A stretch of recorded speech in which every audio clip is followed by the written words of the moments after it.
चलो अब यहाँ ध्यान दो, अब यहाँ ध्यान दे दो, क्वेश्चंस वगैरह हो गया जो है, अब यहाँ पे ध्यान दे दो। आज के लेक्चर में हम लोग करेंगे डिस्चार्जिंग, ठीक है, डिस्चार्जिंग ऑफ कैपेसिटर। और आज सिर्फ डिस्चार्जिंग सिखाता हूँ। दो टॉपिक और तुम्हारे इस कैपेसिटेंस में रह रहा है, एक तुम्हारा रह रहा है फोर्स ऑन डाइलेक्ट्रिक, ठीक है, और दूसरा तुम्हारा रह रहा है सिलेंड्रिकल कैपेसिटर, ठीक है। ये दो कराने के बाद तुम्हारा कैपेसिटेंस प्रॉपर तरीके से एडवांस लेवल पे खत्म हो जाएगा, ठीक है। ये जो अभी टॉपिक है डिस्चार्जिंग ऑफ कैपेसिटर, इसका मैंने पिछली क्लास कराया था चार्जिंग ऑफ कैपेसिटर, तो उसको थोड़ा रिवाइज भी कर लोगे तो सही रहेगा, क्योंकि जब डिस्चार्जिंग कर रहे हैं तो चार्जिंग का थोड़ा क्या पूरा ही सिमिलर है, बस तुम्हें पता ही है सर कब डिस्चार्ज होगा और कब चार्ज होगा, है ना। चार्ज जब एज अ लोड की तरह काम करेगा और सर डिस्चार्ज जब एज अ सोर्स की तरह काम करेगा, ठीक है। तो ये तो होता है चार्जिंग और डिस्चार्जिंग का कॉन्सेप्ट, ठीक है। उसके बाद एक दो चीज़ और करा दूंगा, लाइक डाइलेक्ट्रिक, ठीक है, डाइलेक्ट्रिक वाला कॉन्सेप्ट भी डिस्कस हो जाएगा। साथ ही साथ कुछ अलग अलग टाइप के अरेंजमेंट होते हैं वो भी डिस्कस कर लूंगा, ठीक है। तो आज अपन ये पूरा कर लेते हैं, और ये इंपॉर्टेंट भी होने वाला है क्योंकि इसमें कुछ अरेंजमेंट वाले क्वेश्चंस बनते हैं, ठीक है। चलो हेडिंग दो डिस्चार्जिंग ऑफ कैपेसिटर, हेडिंग दो डिस्चार्जिंग ऑफ कैपेसिटर।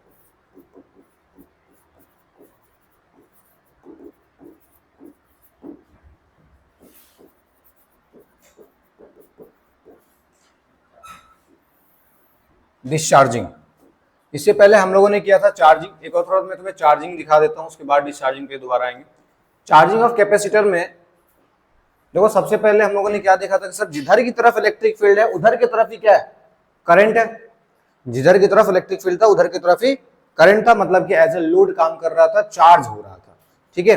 अब तुम सिंपली सोचो सर, जब आपका डिस्चार्जिंग होगा वहां क्या होगा सर, सर वहां से तो करंट निकल रहा होगा एक तरीके से, मतलब ये कह लो कि सर जिधर की तरफ इलेक्ट्रिक फील्ड है उसके अपोजिट में करंट होगा, तभी तो एज अ चार्जिंग बिहेव करेगा, ठीक है। ठीक है, जहां पे जैसे हमने इक्वेशन बनाया था करंट का, वही I इज इक्वल्स टू ये आएगा, फिर dq बाई dt होता है, फिर हमने चार्ज निकाला, सेम काम वहां भी करना है। यहाँ हमने dq बाई dt के थ्रू यहाँ करंट निकाला था, सेम काम वहां भी करना है, तुम्हें करंट निकालना है, ठीक है। फिर हमने पावर निकाला था, सेम काम वहां भी करना है, पावर निकालना है, ठीक है। चलो काम शुरू करते हैं फिर। तो सबसे पहला काम है सर डिस्चार्जिंग ऑफ कैपेसिटर में चार्ज निकालना, कि किसी भी टी टाइम पर कितना चार्ज उसमें बचा होगा, ठीक है।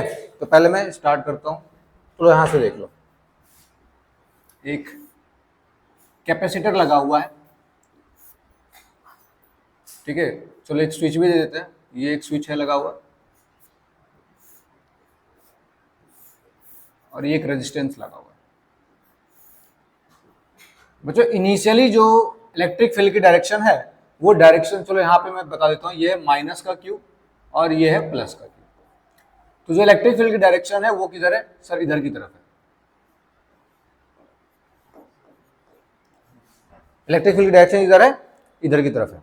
जैसे ही तुम स्विच को ऑन करोगे एट t इक्वल्स टू 0, तुमने स्विच को ऑन किया, t इक्वल्स टू 0 पे जब तुमने स्विच को ऑन किया, करंट फ्लो होना शुरू हुआ, और करंट ऐसे फ्लो हुआ, रेजिस्टेंस R गिवन है, करंट आपका इस तरीके से फ्लो हुआ,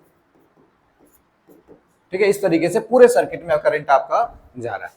जैसा मैंने कहा था कि जब ये एज अ लोड की तरह काम करता है तो यहां से करंट, इसके थ्रू करंट गुजरता है, ठीक है। और जब एज अ सोर्स की तरह काम करता है उस टाइम पे क्या होता है सर, वहां से करंट निकल रहा होगा, या फिर ऐसे कह लो सर इलेक्ट्रिक फील्ड के अपोजिट होगा करंट, ठीक है। तो ये कौन सा केस हो गया आपका, डिस्चार्जिंग का, ठीक है। क्या नहीं, ईएमएफ नहीं है, ठीक है। पोटेंशियल की बात कर लेते हैं, इसको कहीं कनेक्ट करके रखे होंगे, पोटेंशियल की बात कर लेते हैं। तो इसका पोटेंशियल कितना होगा, यहां पे अगर मैं पोटेंशियल लिखना चाहूं, अगर मैं यहाँ पे 0 लिखता हूं तो यहाँ पे पोटेंशियल कितना होगा, अगर ये कैपेसिटर आपका C दिया हुआ है तो यहाँ पोटेंशियल कितना होगा, ओके सर Q बाई सी, और यहाँ भी कितना होगा Q बाई सी, और यहाँ पे 0 हो जाएगा, 0 0 Q by C, Q by C, ठीक है। ठीक है सर, करंट अगर मुझे लिखना है तो करंट क्या, ये सब मैं बात कर रहा हूँ एट t इक्वल्स टू 0 पे, एट t इक्वल्स टू 0 पे। तो यहाँ पे जैसे हमने स्विच को ऑन किया तो I इक्वल्स टू कितना निकल के आएगा सर, I इक्वल्स टू आपका आ जाएगा sir Q by C upon में R, यही होगा बच्चों, V अपॉन R, V आपका Q बाई सी है। So it is simply Q by R C, ये आपका I निकल के आ गया, और ये तो हम पहले से भी निकालते हुए आ रहे हैं sir, at t equals to 0 it is I is equals to Q upon में आरसी। लेकिन अगर किसी टाइम इंटरवल के लिए निकाल रहे हो, for any time T, for any time T, for any time T, तो आपको एक बात पता है सर, किसी भी टी टाइम के लिए इस कैपेसिटर के साथ क्या हुआ होगा, स्विच तो अब ऑन ही है, किसी भी टी टाइम पर जब यहां से कुछ चार्ज तो अब निकल चुके होंगे, ठीक है, अब यहां चार्ज कुछ खत्म हो चुका होगा सर, और कहानी कुछ ऐसी होगी कि लेट सपोज अब यहाँ पे स्मॉल क्यू चार्ज होता है, माइनस का क्यू और ये प्लस का क्यू, ठीक है, अब यहाँ पे कोई क्यू चार्ज बचा हुआ है, रेजिस्टेंस आपका सेम आर है, करंट आपका ऐसे ही जा रहा है। अगेन मैं लिखना चाह रहा हूं पोटेंशियल, तो पोटेंशियल क्या होगा सर, यहाँ पे आपका होगा स्मॉल क्यू बाई सी, यहाँ तो जीरो ही रहेगा, यहाँ भी जीरो रहेगा, और यहाँ पे पोटेंशियल कितना होगा सर, स्मॉल क्यू बाई सी हो जाएगा।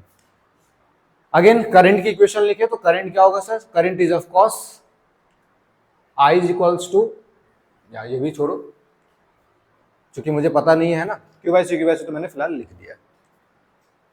I के लिए मैं एक इक्वेशन लिख रहा हूं, I is equals to D Q by D T, but negative of D Q by D T.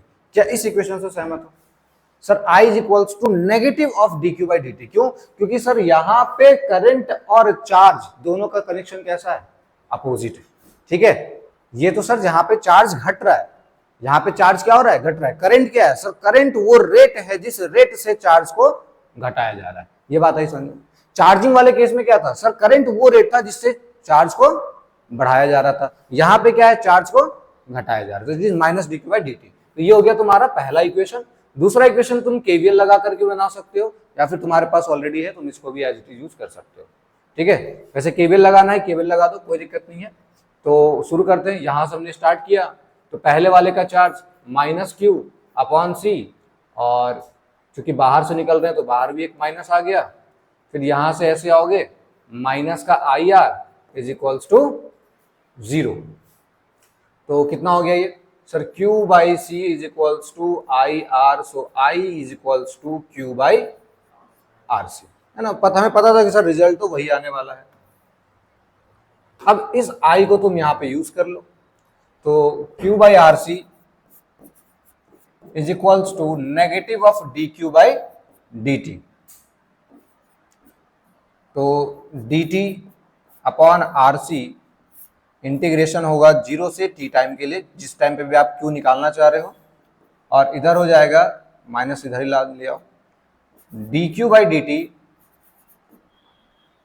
Zero से लेकर के क्यू पे, क्योंकि जब आपका टाइम जीरो था उस टाइम पे इनिशियली, ये सब इनिशियली अनचार्ज है बच्चों, ठीक है, तो ये किसके लिए जीरो, अब किसी भी टी टाइम पे आपका जो क्यू चार्ज बचा होगा। अच्छा हाँ ठीक है, कैपिटल क्यू है ना हमारे पास, सभी तो डिस्चार्ज हो रहा है, ठीक है। अब इंटीग्रेट कर दो, लिखो क्यू की इक्वेशन, अरे मैंने इक्वेशन बना दिया ना, अब इंटीग्रेशन तो तुम करोगे, चलो लिख के दिखा दो फटाफट, अब होंगे सारे काम।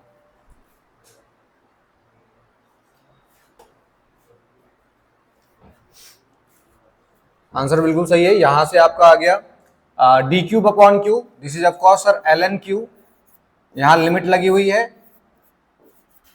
और दिस विल बी माइनस का टी अपॉन में आर सी, तो यहां से आपका आ जाएगा sir L N Q by Q is equals to minus का T upon R C, so E इधर चला गया, तो आपके पास क्यू की वैल्यू फाइनली आ गई sir, Q is equals to Q E to the power minus का T by R C.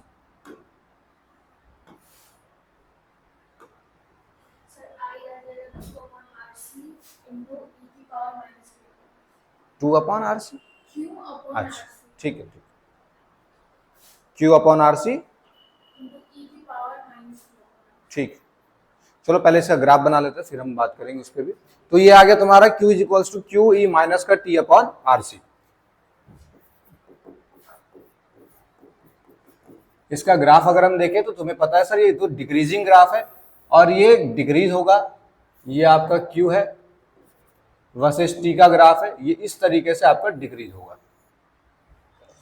Correct. और किसी भी टाउ टाइम पे अगर T इक्वल्स टू टाउ है आपका, आपको पता है आप इस आरसी को टाउ लिखते हैं, Q is equals to Q E minus का T अपॉन टाउ, तो किसी भी टाउ टाइम पे कितना निकल के आएगा सर? किसी भी टाउ टाइम पे Q is of course 0.37 Q, correct.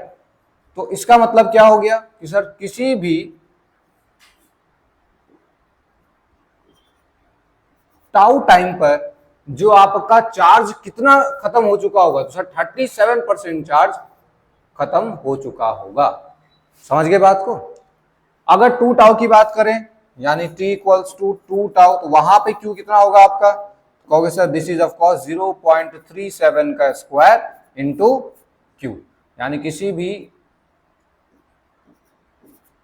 2 tau time पे ये आपका 0.37 का स्क्वायर इंटू Q है। अगर आप किसी भी t equals to n tau पे निकालोगे तो Q कितना निकल के आएगा? 0.37 की पावर n Q। चार्जिंग में भी यही सेम केस था, डिस्चार्जिंग में भी ऐसा ही। वहां पे 0.67 था, 63 नॉट 7, 63 था, यहां पे 0.37। ठीक है, वहां पे क्या था सर? चार्ज स्टोर होने का। टाउ टाइम पे कितना चार्ज स्टोर हो जा रहा था सर? 67% charge store. और यहाँ टाउ टाइम पे कितना परसेंट चार्ज डिक्रीज खत्म हुआ सर? 37% चार्ज खत्म होगा। समझ गए? ठीक है, अब करंट निकालते हैं। करंट कितना होगा सर? तो करंट का फॉर्मूला तो आपके पास था माइनस का dq/dt। अगर I निकालोगे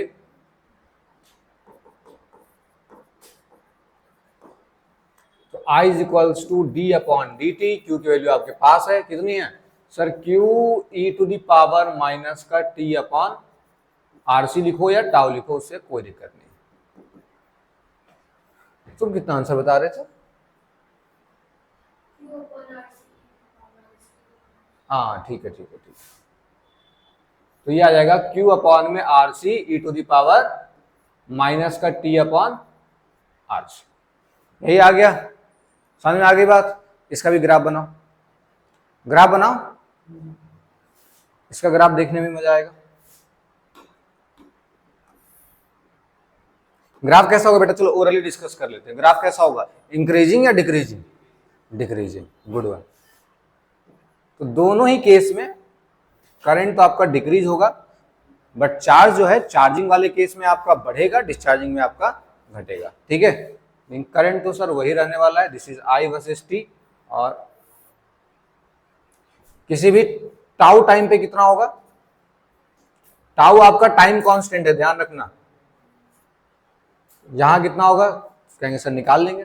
कितना आ रहा है भाई सर? टाउ रखोगे तो टाउ टाउ कट जाएगा 0.37। I is equals to of course 0.37 Q upon में RC।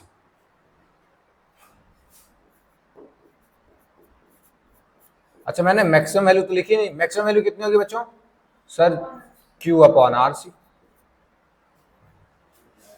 ठीक है, तो 37% जो है करंट कम हो जाएगा टाउ टाइम पर।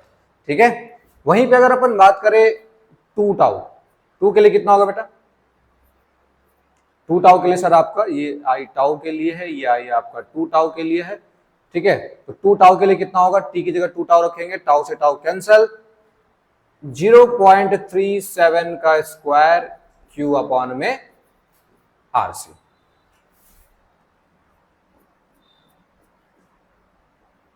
.37 का स्क्वायर Q अपॉन में RC। यहां तक कहानी आगे समझ? ठीक है, चलो तीसरा केस तुम लोग निकाल के बताओगे। पहले यहां तक नोट कर लो पहले, फिर तीसरे केस की बात करते हैं।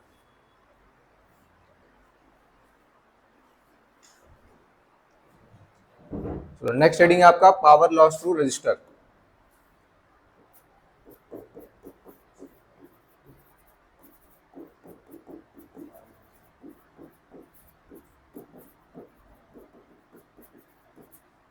डिस्चार्जिंग का ही एक केस है,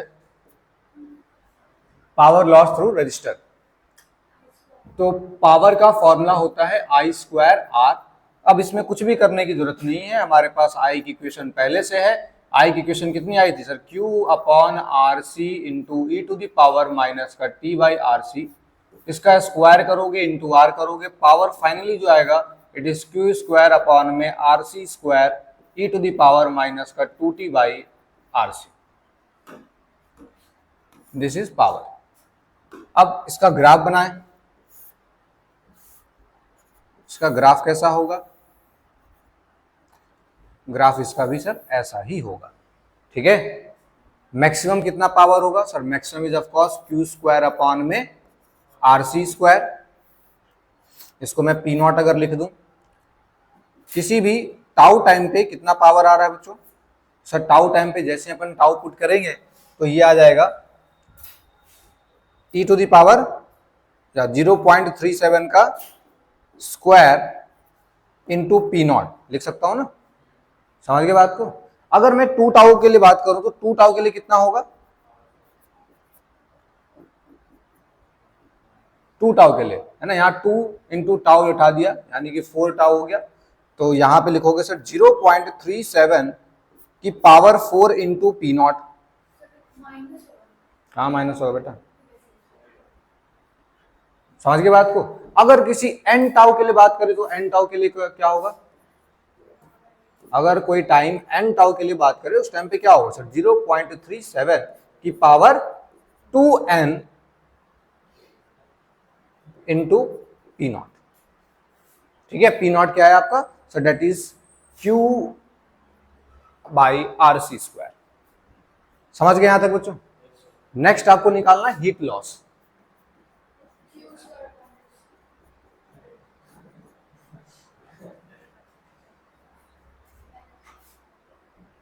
निकाल के बताओ।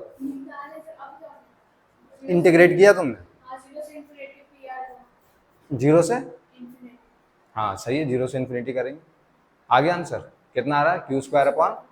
ठीक है, चलो हीट लॉस। हीट लॉस का तरीका मैंने बताया था, इंटीग्रेशन आई square R D T. Limit बस तुम्हें 0 से लेकर के इन्फिनिटी पुट करनी। ठीक है, आई की वैल्यू पता है, वैसे तुम आई स्क्वायर आर नहीं भी लिख करके डायरेक्ट पावर भी लिखोगे, उससे कोई दिक्कत नहीं है, पी डी टी। ठीक है, यानी सर यहाँ पे इंटीग्रेशन होगा, ये जो आपका टर्म आया था सर क्यू स्क्वायर अपॉन में R C square E to the power minus का 2t by R C into D T. Limit है 0 से लेकर के इन्फिनिटी। जब इसको तुम इंटीग्रेट करोगे तो ये कितना निकल के आ जाएगा? Q square by 2c।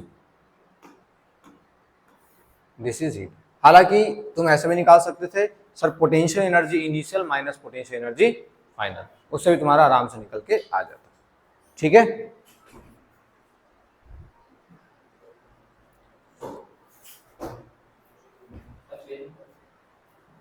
Page number है ये तुम्हारा 177। यहां मैं लिख दे रहा हूं, यहां से देख लो। चार्जिंग और डिस्चार्जिंग जो भी अभी तक तुम्हारा हुआ, और कुछ और भी इंफॉर्मेशन, ठीक है, जो कैलकुलेट करके हम लोग आराम से निकाल भी सकते हैं। चार्जिंग और डिस्चार्जिंग,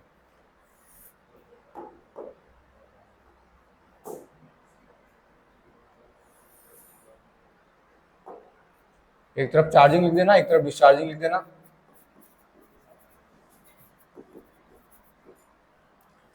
ठीक है,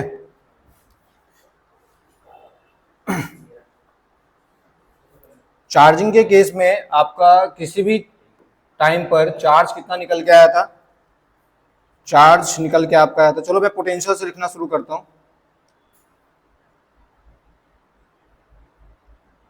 चार्ज एट एनी इंस्टेंट देख लो। सबसे पहला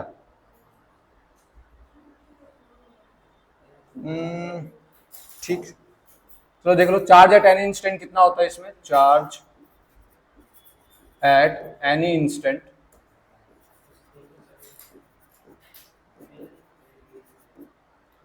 Q is equals to small q is equals to capital Q 1 minus E to the power minus का t अपॉन आर सी। ठीक है बच्चों, चलो रिवाइज हो जाएगा फटाफट। वहीं अगर डिस्चार्जिंग की बात करें, डिस्चार्जिंग में चार्ज एट एनी इंस्टेंट कितना होता है sir? This is of course Q is equals to, बोलो, Q into E to the power minus का t अपॉन आर सी। ठीक है, अगर किसी टाइम कांस्टेंट के लिए बात करें, like t is equals to tau है, that is tau is R C of course, तो उस टाइम पे आपका Q कितना निकल के आता है चार्जिंग के केस में? 0.63 क्यू नॉट, या जो भी क्यू है तुम्हारा इनिशियल उसका। वहीं अगर यहाँ पे बात करें at T equals to tau equals to RC में, यहाँ पे क्यू आपका कितना निकल के आता है 0.37 क्यू। कैपिटल क्यू आपका इनिशियल वाला है, ठीक है। हाँ आगे देखो, आगे अपन बात कर लेते हैं करंट की। तो करंट आपका कितना निकल के आया था,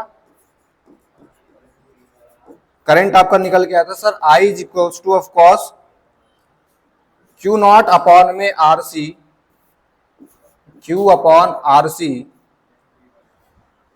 into E to the power minus का T by R C. Same यहां पे बात करें करंट के लिए, यहां कितना निकल के आया था sir I is equals to minus का क्यू, नेगेटिव है तो पता ही है तुम्हें, क्यू अपॉन में R C E to the power minus का टी बाई आर सी। ठीक। तीसरी चीज अगर हम बात करें पोटेंशियल की, तो पोटेंशियल कितना निकल के आ रहा था sir V is equals to V nought 1 minus E to the power minus का टी बाई आर सी। वही यहां पे बात करो पोटेंशियल, यहां कितना निकल के आएगा sir V is equals to V nought E to the power minus का टी बाई आर सी। बच्चों मैंने यहाँ पे वी नॉट लिखा है, ठीक है ना, वी नॉट आपका इनिशियल वाला हो गया, ठीक है। चलो और कुछ बातें, अच्छा एक बात है और मैं यहाँ पे लिखवा देता हूँ, इसको थोड़ा छोटा कर देते हैं, ठीक। बच्चों यहाँ पे अगर हम बात करें पोटेंशियल, चलो डिस्चार्जिंग में पहले लिखता हूँ, यहाँ पे बात करें डिस्चार्जिंग है तो potential of capacitance plus potential of resistance will equals to 0, ठीक है। लेकिन यहाँ के केस में आपका डिफरेंट होगा, that is V C plus V R is of course, वैसे लिखो ऐसे लिखो, उससे कोई फर्क नहीं पड़ेगा, वी होता है, ठीक, समझ गया ना। Vg प्लस वी आर, यहाँ वी है लेकिन यहाँ Vc प्लस वी आर क्या होगा 0 हो जाएगा। ये V तुम क्या लिख सकते हो सर, Vc का आपका क्या हो जाता है Q बाई सी, और VR का क्या होता है IR, ठीक है। Q तुम्हें पता है, C तो फिक्स्ड ही है, और I तुम्हें पता है, R तो फिक्स्ड ही है। समझ गए मेरी बात को, या लिख के भी दिखा दूं यहाँ पे, चलो। तो ये एक टेबल है तुम्हारा एक तरीके से चार्जिंग और डिस्चार्जिंग का कॉन्सेप्ट यहाँ पे क्लियर हो गया, नोट कर लिए, हो गया नोट। चलो आगे बढ़ो,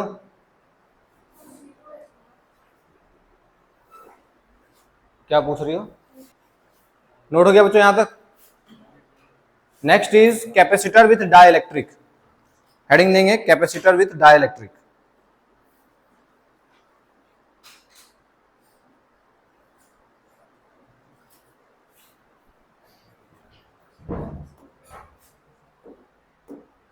बच्चों इसमें भी अलग अलग इंपॉर्टेंट पॉइंट्स ध्यान रखते हैं इसमें भी। कैपेसिटर विथ डाई इलेक्ट्रिक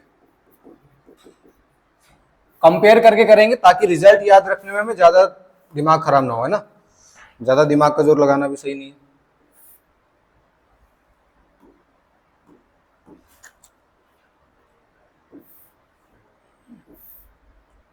ये दो कैपेसिटर है, इनके बीच का डिस्टेंस आपको दिया हुआ है कैपिटल डी। ये स्टार्टिंग वाला मैं ले रहा हूँ, है ना, एरिया आपका ए दिया हुआ है, यहाँ पे क्यू है और ये पे माइनस क्यू है, ठीक है। यहाँ पे कोई भी डाइलेक्ट्रिक किसी तरह का इंसर्ट नहीं है। और दूसरा केस में यहाँ पे बात कर रहा हूँ, सेम ले लिया, डिस्टेंस इनका डी ही है, एरिया इनका ए ही है, और यहाँ पे कोई डाई इलेक्ट्रिक डाल दिया गया जिसकी वैल्यू कह लो के दी हुई है, ठीक है, जिसकी वैल्यू आपको गिवन है के, और चार्ज भी आपका सेम है, यहाँ पे क्यू और यहाँ पे माइनस करके। अब फटाफट कुछ बातें कर लेते हैं बच्चों। अब आप बताओगे सबसे पहली बात, इलेक्ट्रिक फील्ड कितना होगा इस वाले में, इलेक्ट्रिक फील्ड कितना होता था sigma upon A, sigma upon epsilon naught, या फिर कह लो sir E naught is equals to Q upon में ए एप्सिलॉन नॉट, ठीक है। अरे यही तो होता था, भूल गए क्या सारे, सारा पढ़ाने के बाद गुरगोबर। यहां देखो, यहां पे इलेक्ट्रिक फील्ड कितना होगा बच्चों सर, यहां पे आपका इलेक्ट्रिक फील्ड कुछ ना कुछ चेंज होगा, that electric field is of course E naught by के, या तुम इसके टर्म्स में लिखो तो this is of course Q A epsilon nought into के हो जाएगा। चलो नेक्स्ट बात करते हैं पोटेंशियल का। पोटेंशियल कितना होगा sir? Potential is of course V not is of course E nought into D, तो इसीलिए यहां पे पोटेंशियल आपका कितना होता था sir? Q by A epsilon nought into D. यहां क्या होगा सर? चेंज हो जाएगा। यहां पे कितना हो जाएगा बच्चों? V not is equals to E equals to E naught by K है, वहां V equals to E naught by D है, तो यहां पे वैल्यू पुट करोगे कितना हो जाएगा? ई के कितना होगा? दोनों यार ईडी। अब ये बात कर लेते हैं, ईडी हो गया और ई की वैल्यू कितनी है? ई नॉट बाई के, ये कितना हो जाएगा सर? क्यू अपॉन में, या फिर डायरेक्ट भी लिख दो ना, वी नॉट बाई के। समझ में आ गई बात? ठीक है। तीसरी चीज है तुम्हारे पास कैपेसिटेंस।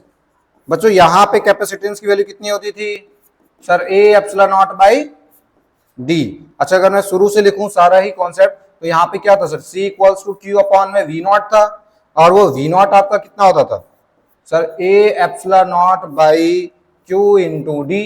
क्यू से क्यू कटता था और आपके पास फाइनल फॉर्मूला जो आता था that is A epsilon nought by D आता था।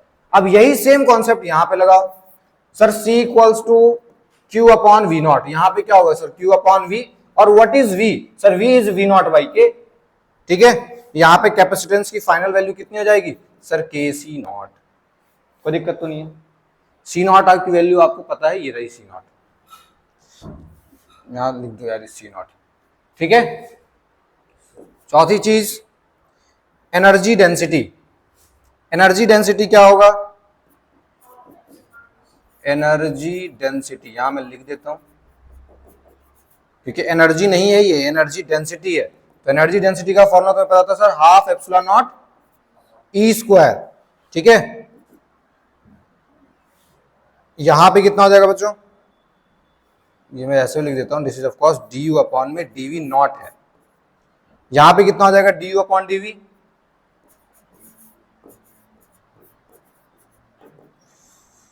बताओ चेंज होगा? ऑफ कोर्स होगा sir. Half epsilon nought E square है, चेंज बिल्कुल ही होगा। कितना आ जाएगा आंसर? हाफ एप्सिलॉन नॉट को चलो मैं एप्सिलॉन नॉट ही रहने देता हूं, क्योंकि उसके लिए लिखूंगा तो एप्सिलॉन नॉट इंटू के लिखना पड़ेगा मुझे। और ई स्क्वायर है, तो ई स्क्वायर कितना होगा बच्चों सर? क्यू अपॉन में देखो A Q square A square epsilon naught square and K square, यही हो जाएगा। देखो यही तो है ही, इसी का स्क्वायर करेंगे तो यहां से के स्क्वायर से एक के कट जाएगा, और फाइनल आंसर जो आपके पास आएगा sir half epsilon not Q square A square epsilon naught square, एक के यहां पे बचा हुआ है। चलो मैं इसको ऐसे लिख देता हूं सर, ई बाई के, ई स्क्वायर बाई के हो गया। यानी आप इसको ऐसे ही लिख सकते हैं direct sir, 1 upon K by D U by D V nought. ठीक है बच्चों, समझ आ गया? चलो पांचवी चीज एनर्जी स्टोर्ड।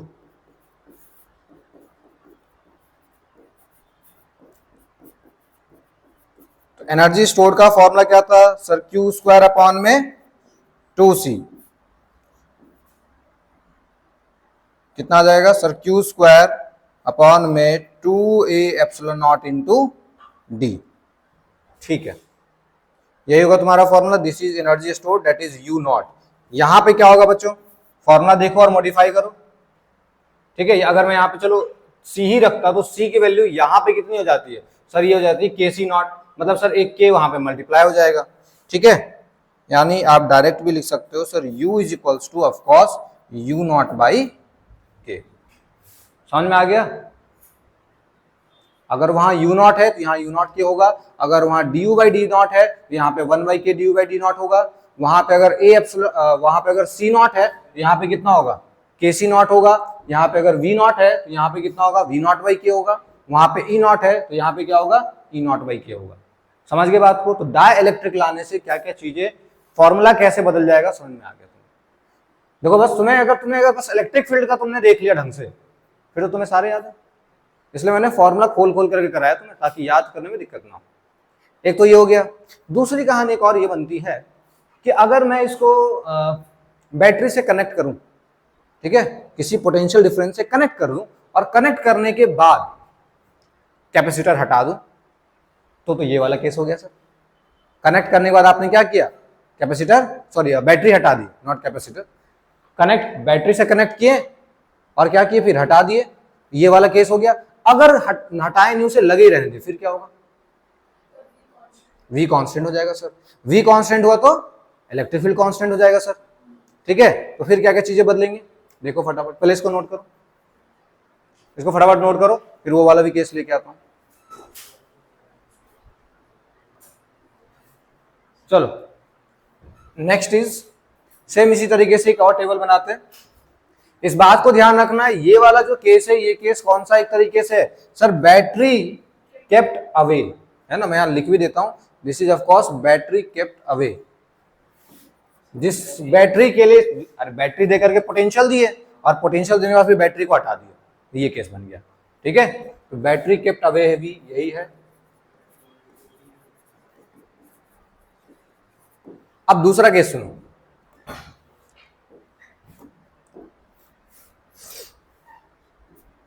जो ये है विदाउट डाइलेक्ट्रिक वाला, डी है, एरिया ए है और बैटरी इसमें पोटेंशियल लगा हुआ है, वी पोटेंशियल लगा हुआ है, ठीक है। सेम ये क्यू है और ये माइनस का क्यू। इसके साथ एक और सेटअप ऐसा लाए हैं कि सर अब इस कैपेसिटर में डाइलेक्ट्रिक डला हुआ है भाई, डिस्टेंस आपका डी ही है, एरिया आपका ए है और बैटरी कनेक्टेड है। सेम वोल्ट की वी बैटरी जो मैंने यहां कनेक्ट करी है वही सेम यहां भी मैंने कनेक्ट कर दी, और ये दिया हुआ है के, डाइलेक्ट्रिक इसका के दिया हुआ है, चार्ज भी सेम है बच्चों, क्यू है और माइनस का क्यू है, ठीक है। यहां पर अब कैसे कैसे चीजें बदलेंगी, एक तरीके से कह सकते हो सर, दो वो वाले भी केस हो गए, बैटरी केप्ट अवे और बैटरी रिमेन्स कनेक्टेड, ठीक है। ठीक है, ये जानबूझ के मैं ऐसे करा रहा हूं ताकि तुम्हें याद रखने में आसानी हो। अब ये वाला केस तो तुम बहुत बेहतर तरीके से जानते हो, आराम से इसमें सारी चीजें लिख दोगे, ठीक है। और इसके मदद से हम लोग ये भी लिखेंगे। सबसे पहली चीज देखो, पोटेंशियल सेम है तो इलेक्ट्रिक फील्ड भी क्या होगा, सेम होगा। सर कैसे हो गया सेम, थोड़ा लॉजिकली समझ के देखो, लॉजिकली समझो जरा कैसे हुआ। क्योंकि यहाँ पे पोटेंशियल लगा हुआ है तो करंट मतलब कंटिन्यूअसली एक इलेक्ट्रिक फील्ड जनरेट होकर निकली होगी। वो इलेक्ट्रिक फील्ड किधर से किधर होगी सर, वो इलेक्ट्रिक फील्ड होगी आपकी ऐसे, इसको मैं ई नॉट से दिखा रहा हूं, ठीक है। और वो इलेक्ट्रिक फील्ड इस डाइलेक्ट्रिक के मीडियम को क्या कर रही होगी सर, नेगेटिव वाले भाग रहे होंगे ऊपर और पॉजिटिव वाले भाग रहे होंगे नीचे, है ना। नेगेटिव वाले भाग रहे होंगे ऊपर, मतलब यहां एक लेयर बनेगा नेगेटिव नेगेटिव नेगेटिव नेगेटिव, ठीक है। और यहां अलग कलर से दिखाता हूं, इतना करना पड़ेगा क्या, हाँ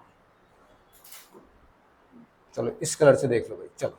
तो सर यहाँ पे आपके negative negative negative negative negative इस तरीके से आ गए होंगे, ठीक है। और पॉजिटिव वाले बिल्कुल इसके along positive positive positive positive positive. ये समझे ना क्यों हुआ, कि सर इलेक्ट्रिक फील्ड के अपोजिट में फोर्स लगेगा किस पे, नेगेटिव वाले के, और उसके अलाउंग फोर्स किस पे लगेगा, पॉजिटिव वाले पे। तो पॉजिटिव वाले इधर आ गए, नेगेटिव वाले इधर आ गए। क्या यहाँ पर एक और इलेक्ट्रिक फील्ड इंड्यूस हो गया, जो कि किधर से किधर की तरफ है सर, पॉजिटिव से नेगेटिव, यानी कि ऐसे ये इलेक्ट्रिक फील्ड आपका इंड्यूस्ड हो गया। आया समझ, तो सर इलेक्ट्रिक फील्ड तो चेंज हो जानी चाहिए, है नहीं होगा, क्यों नहीं होगा, क्योंकि देखो फिर, लेकिन लगातार इस पे चार्ज बढ़ रहा है ना, चार्ज क्या आ रहा है, बढ़ रहा है, लगातार बढ़ रहा है। वो चार्ज कहां से बढ़ रहा है सर, वो ये वाला बढ़ रहा है सर, ये बैटरी लगा हुआ है सर, बैटरी क्या है, लगा हुआ है पहले से, इसलिए लगातार चार्ज बढ़ रहा है बढ़ रहा है बढ़ रहा है, तो सारी चीजें क्या रहेंगी, सेम रहेंगी, ठीक है। चलो हाँ, कुछ चीजें बदलेंगी भी, ऐसी बात नहीं है कि सभी सेम होगा, कुछ चीजें बदलेगा भी। सबसे पहले तो पोटेंशियल डिफरेंस लिख लो, पहला पॉइंट है पोटेंशियल डिफरेंस। बच्चों पोटेंशियल डिफरेंस कितना होगा सर, वो तो दोनों में V ही होगा, इसमें भी V और इसमें भी V। दूसरा कहानी आपका आता है इलेक्ट्रिक फील्ड का। अगर इसमें इलेक्ट्रिक फील्ड मैंने लिख दिया ई नॉट, ठीक है, जो कि आपको पता है this is of course sir V upon D, यही इसका बेसिक फॉर्मूला है। तो यहां पे कितना हो जाएगा सर, यहां पे भी ये ई नॉट ही रहेगा क्योंकि पोटेंशियल सेम है और डिस्टेंस सेम है, तो ये ई नॉट ही रहेगा, चेंज नहीं होगा। तीसरी बात कैपेसिटेंस, क्या बच्चों कैपेसिटेंस चेंज होगा? अरे हाँ कि ना, कुछ तो बोले यार। कैपेसिटेंस चेंज होगा? होगा, होगा बेटा, कैपेसिटेंस चेंज होगा, ठीक है। अगर ये सी नॉट है और सी नॉट को मैं लिख रहा हूं ए एप्सिलॉन नॉट बाई डी, तो सर यहां तो एप्सिलॉन नॉट यानी कि परमिटिविटी तो होगा सर चेंज। तो यहां पे C equals to of course क्या होगा sir, A epsilon not into, मैं ई आर लिखूं या के लिखूं, बात बराबर ही है, यानी कि this is of course C nought into K, या के सी नॉट याद रखो, उससे कोई दिक्कत नहीं। चौथी चीज charge in capacitor, charge in capacitor, charge का फॉर्मूला आपको पता है sir, Q equals to C nought into V. यहां पे कितना हो जाएगा बच्चों चार्ज, कहोगे sir Q equals to of course CV होता है और C की वैल्यू के सी नॉट है, यानी कि के क्यू नॉट आपका हो जाएगा। फॉर्मूला याद रखने में दिक्कत तो नहीं हो रही है? Good one. नेक्स्ट पांचवी चीज है आपके पास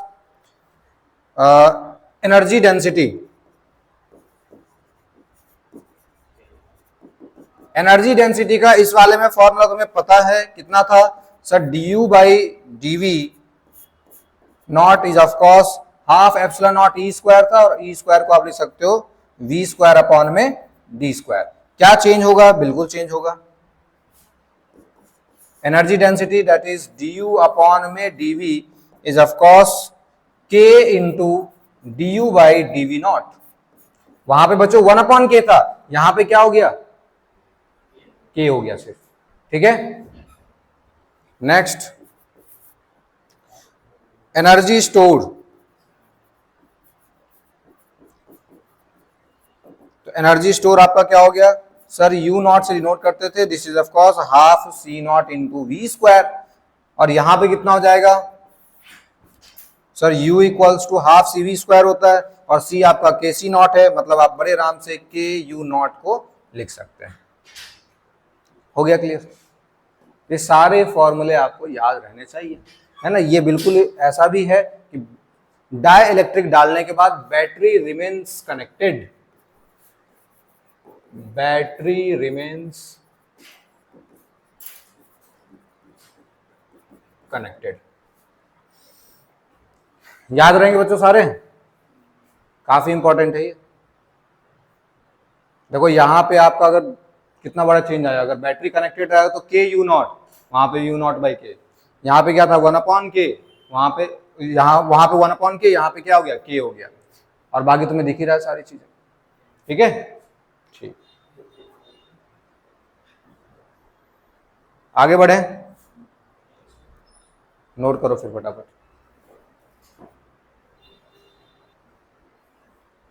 चलो एक छोटा सा सवाल देख लो।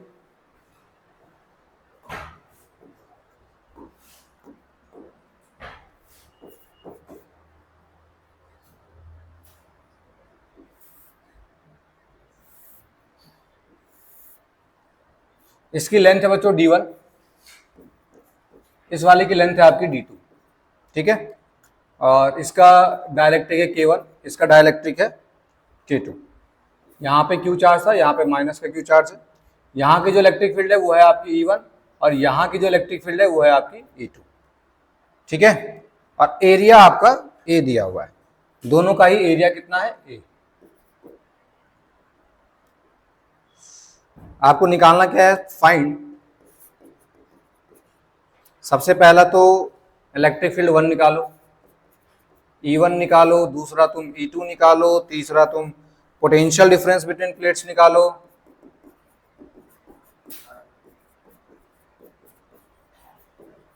और चौथा निकालो कैपेसिटेंस ऑफ दिस सिस्टम,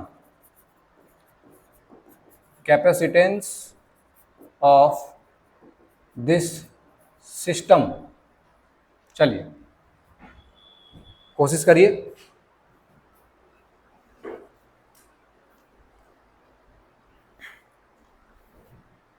हाँ, E1 की वैल्यू तुम्हारी आ गई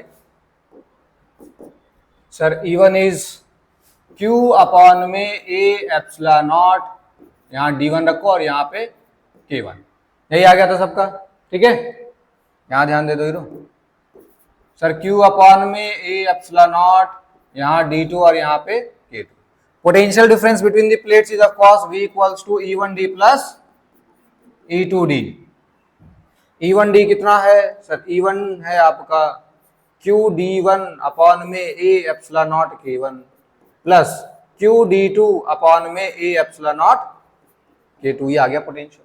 फिर कह रहा है कैपेसिटेंस ऑफ द सिस्टम, तो sir C equals to Q upon में V होता है। अब इसी C को Q लिखा हुआ है, V तुम्हारे पास है सर, QD1 अपॉन में A epsilon not K1 plus QD2 upon में A एप्सिलॉन नॉट K2।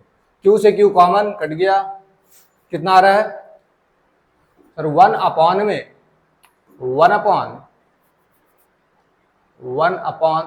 या D1 अपॉन में A epsilon not K1 plus D2 upon में A एप्सिलॉन नॉट K2, यही आ जाएगा। इसको मैं चालाकी भरे तरीके से ऐसे लिख सकता हूं sir, 1 upon C is equals to sir A epsilon not K1 upon D1 plus A epsilon not K2 upon में D2। इसको आगे सॉल्व कर लेंगे। अब जरा गौर से देखो, ये कुछ पहचाना सा लग रहा है क्या? A epsilon not K1 upon D1 कैसा लग रहा है तुम्हें देखने में? क्या किसी और चीज की वैल्यू है क्या? बताना। C1 की वैल्यू कितनी होगी? इस वाले का कैपेसिटेंस का वैल्यू कितना होगा? यही होगा क्या? A epsilon not K1 by D1। और ये देखना किसका होगा? C2 का। मतलब सर ये वाली चीज तो इन शॉर्ट ये लिखी हुई है 1 upon C is equals to 1 upon C1 plus 1 upon C2। इसका मतलब ये दोनों सीरीज में है ना। मतलब इसको तुम ऐसे लिख सकते हो sir, this is this not this, ये होगा सीरीज। ठीक है, और तुम्हें अगर नेट निकालना है तो नेट निकालने के लिए तुम आराम से 1 अपॉन C इक्विवेलेंट निकाल कर सकते थे। आई बात समझ में? सर क्या करते सर, पहले यहां से C इक्विवेलेंट निकाल लेते। C इक्विवेलेंट कितना आता sir? C1 bye C2 upon में C1 प्लस C2, और C1 की वैल्यू हमारे पास है, C2 की वैल्यू हमारे पास है, बस पुट करना है। मतलब इतना काम करने का तो कोई जरूरत ही नहीं था। समझ गए? ठीक है, एक और सवाल हो जाए। अगला सवाल, चलो अगला सवाल थोड़ा सा आसान देते हैं ताकि मुझे फटाफट करके बता दोगे।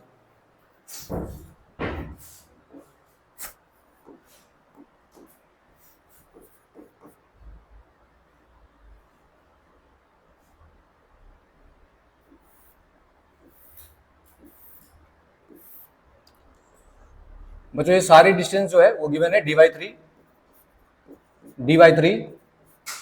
dy3। ठीक है, इसका है K1, ये है K2, और ये कोई भी आपका मेटल है, ये चलो एयर है, चलो एयर है, और ये दोनों मेटल प्लेट्स हैं। तो सवाल आपके पास, अच्छा एरिया है आपका पूरा ए ही है। सवाल आपका है फाइंड कैपेसिटेंस। ठीक है, चलो निकाल के बताओ।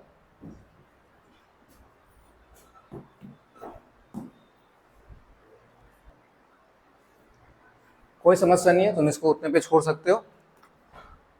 बस कॉन्सेप्ट तुम्हें इतना सीखना था कि सर ये तीनों के तीनों एक ही इसमें है। अच्छा हाँ, एक और बात ध्यान रखना सर, प्लेट सेम होना चाहिए। अगर मीडियम, अगर डाइलेक्ट्रिक अलग अलग हुआ फिर डिफरेंट बात हो जाएंगी, क्योंकि पोटेंशियल वहां पे क्या हो जाएगा? बोलो भाई, सेम हो जाएगा, सेम हो जाएगा। चलो सिखाते हैं, कंफ्यूज मत हो, सिखाते हैं। 1 upon C is equals to of course 1 upon C1 plus 1 upon C2 plus 1 upon C3। ठीक है, तो लिख दो यहाँ पे 1 upon C is equals to 1 upon C1 कितना होगा? मतलब यहां से ऐसे करके लिख सकते हो, इसको तुम ऐसे बना सकते हो sir, this is of course ये 3 कैपेसिटर लगे हुए, इसका K1 है, ये K2 है, और ये एयर है। तो एयर के लिए कितना होता है? 1 होता है। समझ गए बात को? ठीक, एक और क्वेश्चन देखो, वैल्यू तो नहीं लिखनी C1 C2 की,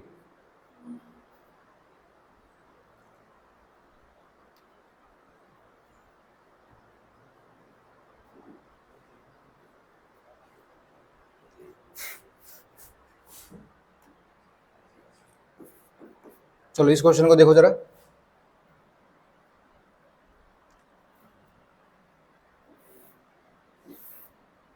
यहां से यहां तक का डिस्टेंस आपको दी दिया हुआ है और ये कोई एक ऐसा डाइलेक्ट्रिक मीडियम इसमें इंसर्ट किया गया है, ठीक है,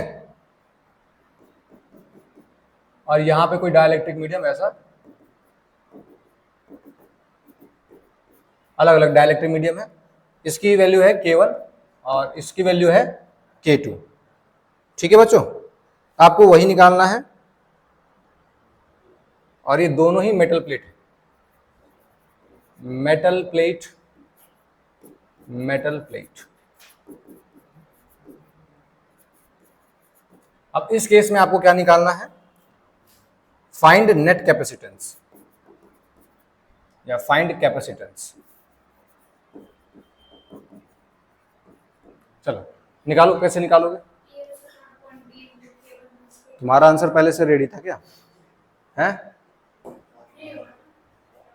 बिल्कुल सही बात है सर, इसमें आपका ये सीरीज हो जाएगा, क्यों? क्योंकि पोटेंशियल आपका सेम हो गया है ना। देखो यहाँ पे पोटेंशियल आपका अलग अलग हो रहा था, यहाँ से इलेक्ट्रिक फील्ड आपकी सर E1 कुछ अलग आ रही थी, E2 कुछ अलग आ रही थी, E3 कुछ अलग आ रही थी, ठीक है। लेकिन यहाँ पे देखो एक ही इलेक्ट्रिक फील्ड होगा, ऐसे की तरफ आ रहा होगा तो अलग अलग ऐसे, ठीक है, इसका अलग होगा, इसका अलग होगा, लेकिन डिस्टेंस सेम ट्रेवल करना पड़ रहा है, पैरेलल का कॉम्बिनेशन है। यहाँ अगर V है तो यहाँ भी कितना होगा, V हो जाएगा, समझ गए? तो पोटेंशियल क्या है आपका, सेम है, बड़े आराम से लगा सकते हो इसको, इसको ऐसा लिख सकते हो,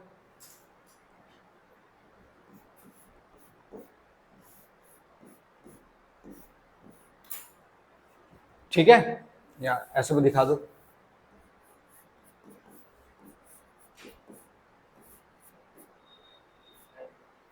ये तुम्हारा C1 है, ये तुम्हारा C2 है, तो 1/C कितना हो जाएगा, या C कितना हो जाएगा सर, C1 + C2, समझ गए बात को? बस यहाँ पे वैल्यू पुट करना है तुम्हें, या वही पुट करके दिखाऊं? वो तो कर ही लोगे तुम। एक सवाल और देख लो, सबसे इंपॉर्टेंट,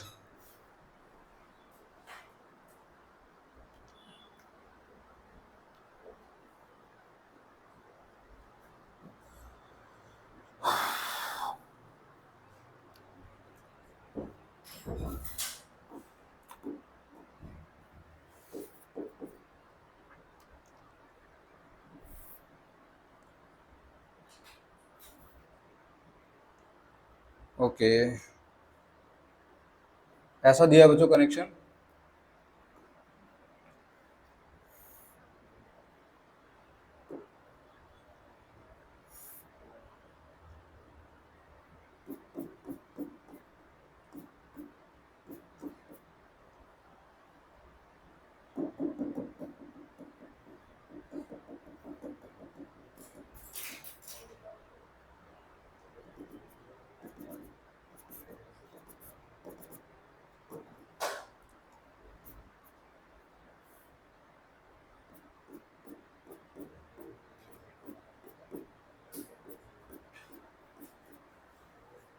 ठीक, ये K है, ये 2K है, ये 3K है और ये 4K है, ठीक है।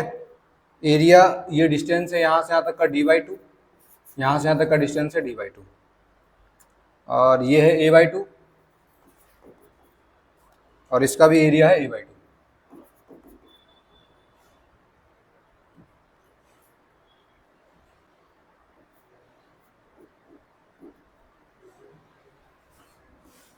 बच्चों सवाल वही रहने वाला है, फाइंड कैपेसिटेंस। तैयार है इसका भी आंसर?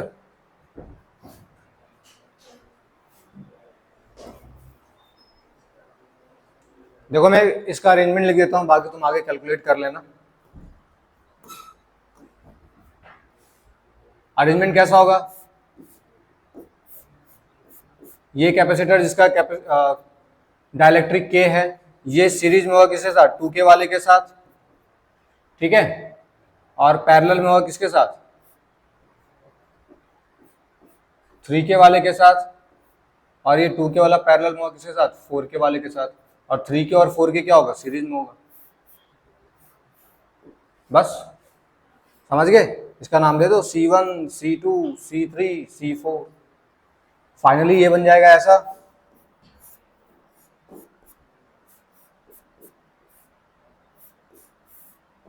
इसकी वैल्यू कितनी हो जाएगी sir, C1 C2 by C1 plus C2, इसकी वैल्यू कितनी हो जाएगी, C3 C4 by C3 plus C4।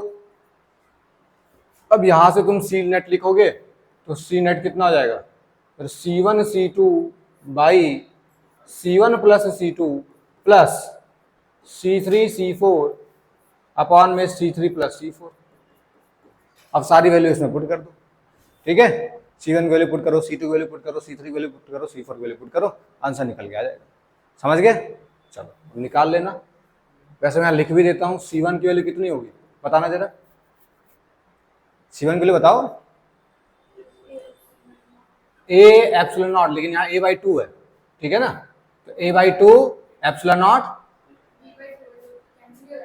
अच्छा D/2 भी है तो कट ही जाएगा।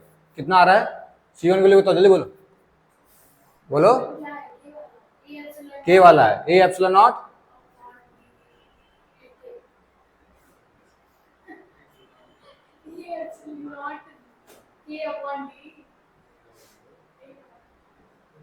तुम भूल गए क्या कैपेसिटेंस लिखना। हाँ भाई तुम बताओ C1 कितना होगा, हाँ, अरे capacitance of parallel plate capacitor भूल गए क्या, अरे भाई तुम सिंपल ये बताओ, ये क्या होता है, simple capacitor, parallel plate capacitor कितना होता है, तो ये लिखवाने में तुम लोग परेशान क्यों है इतना। और अगर कोई डाइलेक्ट्रिक आ गया तो डाइलेक्ट्रिक के लिए कितना होगा, अपॉन में के, तो इसको लिखने में क्या समस्या आ रही है तुम लोगों को, सॉल्व करो। चलो मैं समझ गया, आज के लिए इतना काफी है, अब आगे सॉल्व करो। अगली क्लास में मैं करा दूंगा तुम्हें फोर्स ऑन डाइलेक्ट्रिक और सिलिंड्रिकल कैपेसिटर, अगली क्लास में इस चैप्टर को खत्म करेंगे। Okay, homework